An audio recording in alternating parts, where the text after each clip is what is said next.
광주의 한 중학교에서 아동학대 혐의로 체육 코치들이 수사를 받고 있습니다. 그런데 학교 측은 이 같은 사실을 알면서도 전국대회를 마치고 나서야 분리 조치를 해 논란이 일고 있습니다. 쌀 재고량이 늘고 소비가 급감하며 쌀 80kg 한 가마에 18만 원 선이 무너졌습니다. 정부는 시장 격리 요구 물량의 3분의 1인 5만 톤만 매입하기로 해 수확철 가격 폭락이 우려됩니다. 더불어민주당 전당대회가 막바지에 접어든 가운데 호남 인사의 최고위원직 도전이 4번째 이뤄지고 있습니다. 당선 여부는 수도권 민심이 결정할 것으로 보입니다. 이상기후로 인한 피해가 커지며 정부가 신규 댐을 건설하기로 했습니다. 전남에서는 화순과 순천, 강진 등 3곳이 후보지로 선정됐는데 일부 지자체에서는 반발이 예상됩니다. 시청자 여러분 안녕하십니까? KBC 8시 뉴스 시작합니다. 학교에서 아동학대 신고가 접수되면 무엇보다 피해 학생과 가해자를 분리하는 것이 우선인데요. 광주의 한 중학교가 아동학대 혐의로 체육 코치들이 수사를 받는다는 사실을 알면서도 전국대회를 마치고 나서야 뒤늦게 분리 조치를 해 논란이 일고 있습니다. 고영민 기자가 보도합니다. 광주의 한 중학교 태권도 코치 2명이 아동학대 혐의로 경찰에 입건된 건 지난 6월. 졸업생 4명은 과거 후배 관리를 소홀히 하거나 경기가 부진할 경우 지속적으로 대걸레 자루 등으로 신체를 맞았다고 주장합니다. 하얀촉으로 손바닥을 때린다거나 부러진 대걸레대로 발바닥, 손바닥을 때린다거나 그런 형식이 저희 아이들한테 물어보니 원래 그렇게 맞고 운동을 하는가라고 생각을 했다. 지난달에는 이 중학교 재학생의 학부모도 경찰에 해당 코치들을 아동학대로 신고했습니다. 학교에서 운동하고 하는 적이 있어. 화살촉으로 맞았다 소리가. 해당 학부모는 지난달 학생과 코치 간의 즉각적인 분리 조치를 요구했지만 학교 측은 이에 응하지 않았습니다. 학생들의 피해 사실이 아직 입증되지 않은 상황에서 큰 대회를 앞두고 있어 조치를 미룰 수밖에 없었다는 입장입니다. 운동도 있고 이 사람들 만나게 조치를 하게 되는데 대안이 없어요. 그럼 아이들이 한 달이고 2달이고 훈련을 못하게 되는데 그때에서 우리가 다른 사람을 빨리 채용하시는 그런 것도. 결국 학교 측은 피해 사실을 인지한 지 한 달 가까이 된 지난 1일에서야 2사람에 대한 대기 발령을 내렸습니다. 학교 측은 경찰과 교육청 조사에 협조하며 학생 면담을 통해 구체적인 피해 여부를 확인할 계획입니다. KBC 고영민입니다. 광주 지역에서 코로나19 바이러스 검출률이 최근 급증하고 있는 것으로 나타났습니다. 광주보건환경연구원이 지역 협력 의료기관 9곳과 공동으로 운영 중인 호흡기 바이러스 감염증 병원체 감시 결과 8월 첫째 주 코로나19 검출률은 29.7%를 기록해 6.8%였던 한 달 전에 비해 4배 이상 늘어난 것으로 분석됐습니다. 생활화소에 포함된 코로나19 바이러스 농도 역시 마이크로리터당 300카피스로 한 달 전에 비해 6배가량 증가한 것으로 확인됐습니다. 오늘 낮부터 호우특보가 내려진 광주와 전남은 무안 99.5mm, 장성 63mm, 순천 52mm, 신안 40.5mm 등 많은 곳은 100mm에 육박하는 비가 내렸습니다. 내일도 호우특보가 이어지는 가운데 무더위도 지속되겠습니다. 내일 오전부터 시작될 소나기의 예상 강수량은 5에서 60mm이며 전남 동부 내륙에는 80mm 이상의 많은 비가 내린 뒤 저녁쯤 그치겠습니다.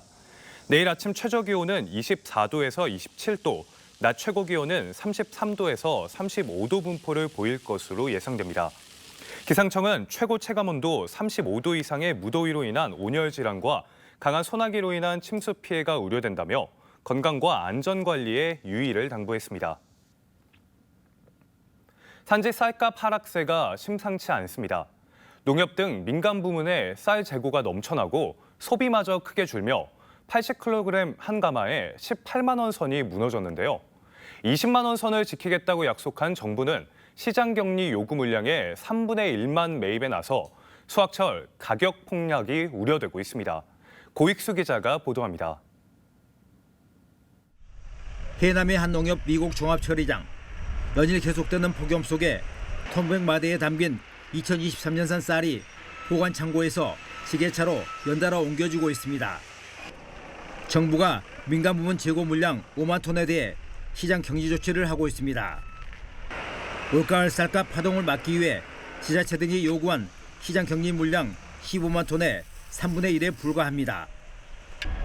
지난달 말 현재 전국 쌀 재고 물량은 45만 톤, 지난해 같은 기간 22만 톤에 비해 배 이상 많습니다.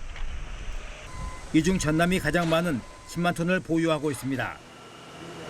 이처럼 재고가 넘쳐나면서 지난해 수확철 이후 가격 하락세가 계속돼 지금은 80kg 한 가마에 17만 원대까지 떨어졌습니다.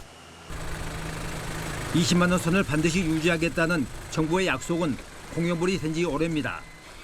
정부가 이제 더 이상 대책을 발표하지 않겠구나, 대책이 없구나라는 걸 알고 이제 투매를 하기 시작한 거거든요. 20만 원을 지키겠다 약속을 했고 그 작년 수확기를 제외하고 20만 원이 된 적도 없을 뿐더러 문제는 미국 종합처리장들이 가격이 더 떨어지기 전에 재고쌀을 처분하면서 쌀값 하락을 부추기고 있다는 점입니다.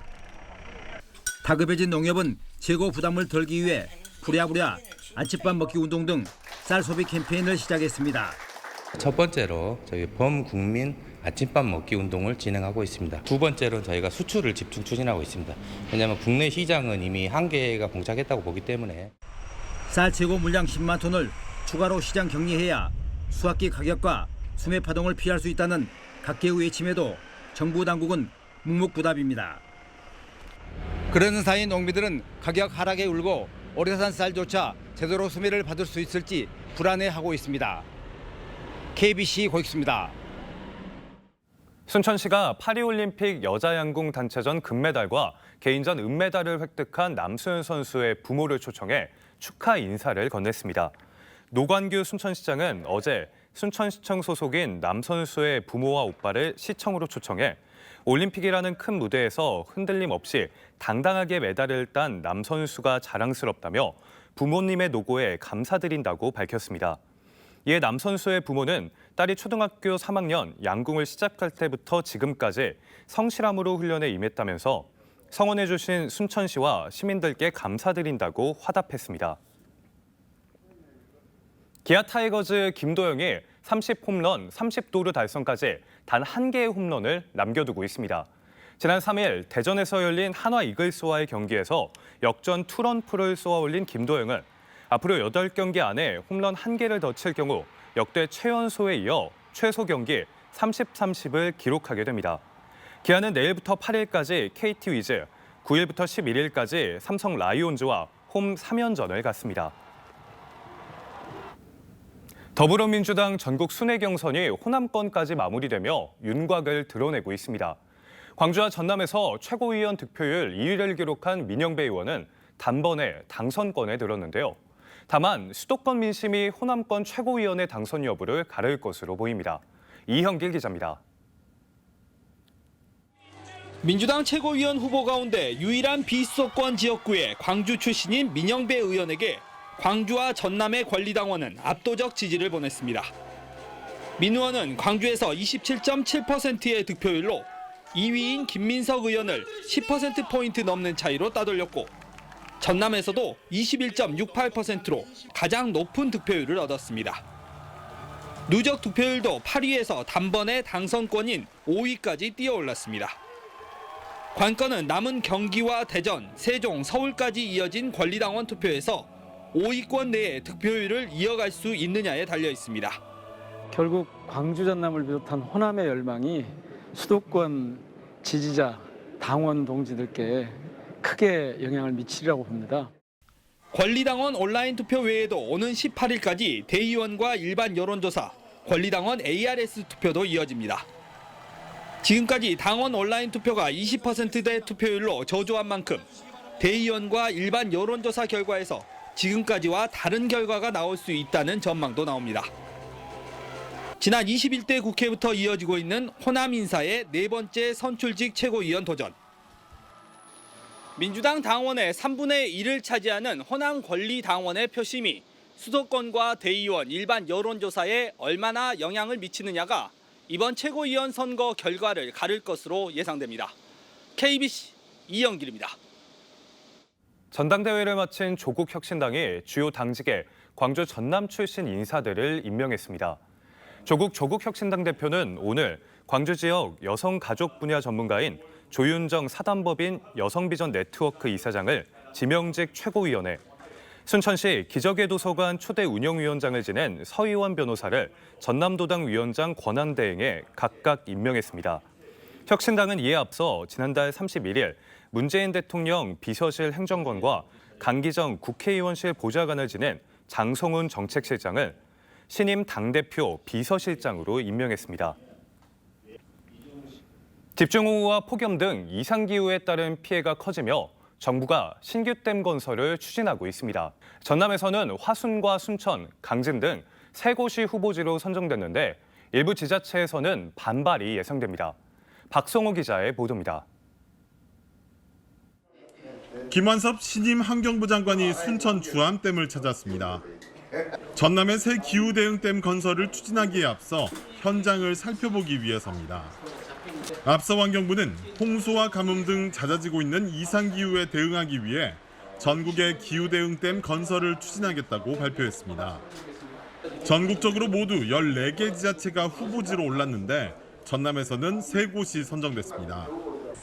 화순 동복천의 3,100만 톤 규모의 용수댐, 순천 옥천과 강진 병영천에는 각각 230만 톤과 190만 톤 규모의 홍수 조절댐을 짓겠다는 계획입니다. 지난해 너무나 많은 가뭄 피해의 공포에 저희들이 노정됐기 때문에 이 기후변화 조절지 댐에 대해서는 적극적으로 찬성한다 이렇게 발표를 했습니다. 후보지가 된 지자체들의 반응은 미묘한 차이를 보였습니다. 순천과 강진은 수용하는 분위기인 반면 화순은 벌써부터 반대 기류가 흐르고 있습니다.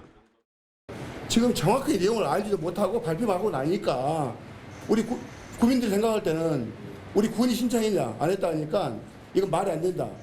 지금 벌써 반대 기류가 있어요. 환경부는 연간 강수량의 절반이 하루 이틀 사이에 쏟아지고 200일 넘게 가뭄이 지속되는 상황에서 댐 건설은 필수적이라며 지역 여론을 잘 수렴하겠다고 밝혔습니다. 우리 전남 지역에 계시는 주민들이 일방적으로 피해를 보거나 그런 일은 없도록 그동안 해왔고 이 건 포함해서 앞으로도 그렇게 할 생각입니다. 환경부는 이르면 이달 중 현장 주민들을 대상으로 설명회를 열고 수몰 지역과 지원책 등 구체적인 계획을 발표할 예정입니다. KBC 박송호입니다. 폭염특보가 보름 넘게 발효 중인 광주와 전남에서도 온열질환 의심 사망 사례가 잇따랐습니다. 소방당국은 지난 주말인 3일과 4일에 광주와 순천에서 밭일 등을 하다가 쓰러져 숨진 80대에서 90대 3명을 온열질환 추정 사망자로 분류했습니다. 지난 5월 20일부터 어제까지 발생한 온열 질환자는 광주 35명, 전남 215명으로 집계됐습니다. 질병관리청은 더운 시간에 야외 활동을 자제하면서 온열 질환 예방에 주의를 기울여 달라고 당부했습니다. 조선대학교 교정에서 낙뢰 사고를 당한 것으로 추정되는 30대 교사가 긴급 이송됐으나 의식 불명에 빠졌습니다. 오늘 낮 12시 4분쯤 조선대 사회대학 나무 주변에서 쓰러진 채 발견된 30대 교사 A씨가 병원으로 옮겨져 치료받았으나 의식을 회복하지 못한 것으로 알려졌습니다. A씨는 직무 연수를 받던 중 쉬는 시간에 낙뢰가 떨어진 나무 옆을 지난 것으로 전해졌습니다. 소방당국은 번개가 친 직후 나무 주변에 A씨가 쓰러져 있었다는 신고자의 진술과 의료진의 판단 등을 토대로 A씨가 낙뢰에 감전된 것으로 보고 있습니다. 김대중 전 대통령 사저 매각 발표에 대해 새로운 미래가 당원 집회를 열고 반대 투쟁에 나섰습니다. 새로운 미래 전병헌 대표 등 지도부와 당원들은 오늘 서울 동교동 김대중 전 대통령 사저 앞에서 현장 책임위원 회의를 열고 김대중 전 대통령 사저는 단순히 상속자인 김홍걸 전 의원의 것이 아닌 대한민국 국민의 것이고 대한민국 민주주의 역사의 터전이자 상징이라고 말했습니다. 그러면서 정부와 서울시를 향해 김대중 전 대통령 사저를 국가 문화유산으로 지정하는 작업을 서둘러 줄 것을 요청했습니다. 건물 기둥을 들이받은 뒤 차량 급발진을 주장했던 고령의 운전자가 실수로 가속 페달을 밟았다고 인정했습니다. 광주 동부경찰서는 지난달 26일 대인시장 주변 건물 기둥 충돌 사고를 낸 70대 운전자 A씨가 처음에는 급발진을 주장했다가 이어진 조사에 가속 페달을 잘못 밟았다고 진술했다고 오늘 밝혔습니다. A씨는 주차 제어 기능이 해제된 줄 모르고 브레이크와 가속 페달을 헷갈린 것으로 조사됐습니다. 제주기점 여객선사인 시월드 고속회리의 장학금 기탁이 이어지고 있습니다. 시월드 고속회리는 지난달 목포 인재육성재단에 2천만 원을 기탁한 데 이어 오늘 진도군청을 방문해 인재육성 장학회에 장학금 2천만 원을 전달했습니다.